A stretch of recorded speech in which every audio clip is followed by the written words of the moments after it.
बर' माहारियारि फरायसा आफाद बनसुनि बानजायनायाव गाबोननि जि जानो गोनां हाबाफारि एबा प्रग्राम बे प्रग्रामा जागोन जोंनि क'क्राझार जिल्लानि सिङाव थानाय देबोरगावनि गेवलां फोथाराव जागोन आरो बे गेवलां फोथाराव जि जानो गोनां बर'नि सुबुं गौमा एबा मास गेदारिं बे हाबाफारियाव फैनानै बर'नि जि सिमां बे सिमांखौ दिनै लानानै गुवारै सावरायलायनाय जागोन बे मास गेदारिंआव आरो बयखौबो आं बे भिडिअनि गेजेरजों फैनानै आलादा रायजो सोरजिनायनि सायाव जि मास गेदारिं एबा सुबुं गौमानि जि हाबाफारि लादों बे हाबाफारियाव फैनानै बयखौबो लैहोर लैहोर फैनानै बाहागो लानो थाखाय आं गुरैयै खावलायहरदों। गाव गावनि बेसेन गोसा टाइमखौ दसे सम दोनथ'नानैबाबो जोंनि बर'नि देरसिन सिमां आलादा रायजो सोरजिनाय बे सोरजिनाया दिनैसिमबो मोगथां महर मोनाखै जायनि थाखाय दिनै बर' माहारियारि फरायसा आफाद बनसुआ बर'नि जि सिमां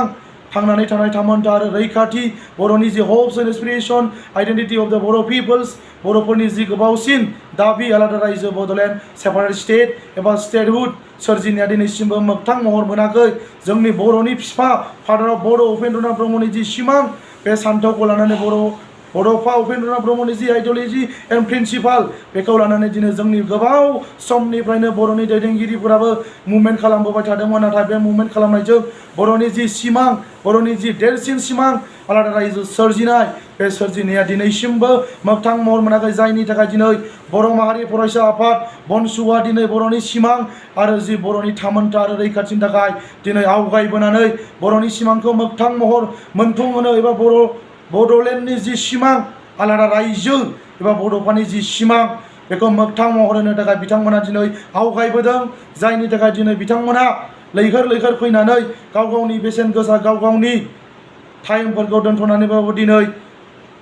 बनसुनि जि बिबान लानानै बिथांमोना खामानि मावदों आरो आं बे भिडिअनि गेजेरजों बेखौनो बुंगोन जोंनि रायजो राजाफ्राबो जेसेबां जोंनि BTC आव थानाय not only BTC out of BTC आव थानाय जेसेबां बर' रायजो राजाफोर दं बिथांमोनखौ आं काइन्डलि अननानै जोंनि बे जानो गोनां जि हाबाफारि गाबोननि जि सुबुं गौमा एबा मास गेदारिं बे हाबाफारियाव लैहोर लैहोर फैनानै बाहागो लानो थाखाय आङो दिनै बे भिडिअनि गेजेरजों जोंनि रायजो राजाफोरखौ गुरैयै खावलायहरनाय जाबाय।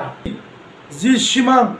आलादा रायजो सोरजिनाय बिनि थांखि आरो बिथांखिखौ लानानै गाबोन सुबुं गौमा एबा मास गेदारिंनि हाबाफारि लानाय जादों देबोरगावआव।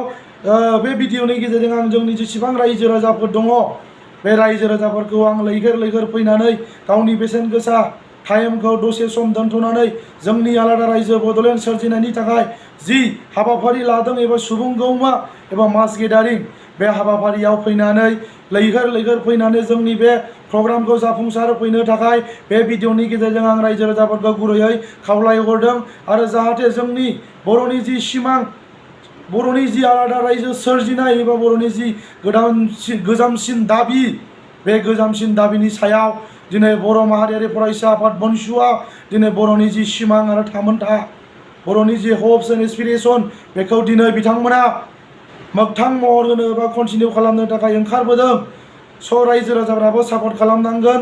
गाबोननि जि जानो गोनां हाबाफारि एबा प्रग्राम बाव फैनानै गुरैयै आं खावलायहरो बे भिडिअनि गेजेरजों फैनानै साफ्रोमबो जोंनि आइ आफा रायजो राजा बिदा फंबाय बिब' बिनानाव जेसेबां दं आङो बिथांमोनखौ खावलायहरदों बे भिडिअनि गेजेरजों गाबोननि समाव जि जानो गोनां हाबाफारि बे हाबाफारियाव फैनानै बयखौबो बाहागो लाफैनो थाखाय बे भिडिअनि गेजेरजों आं बयखौबो खावलायहरनाय जाबाय। लोगोफोर गोजोन्थों।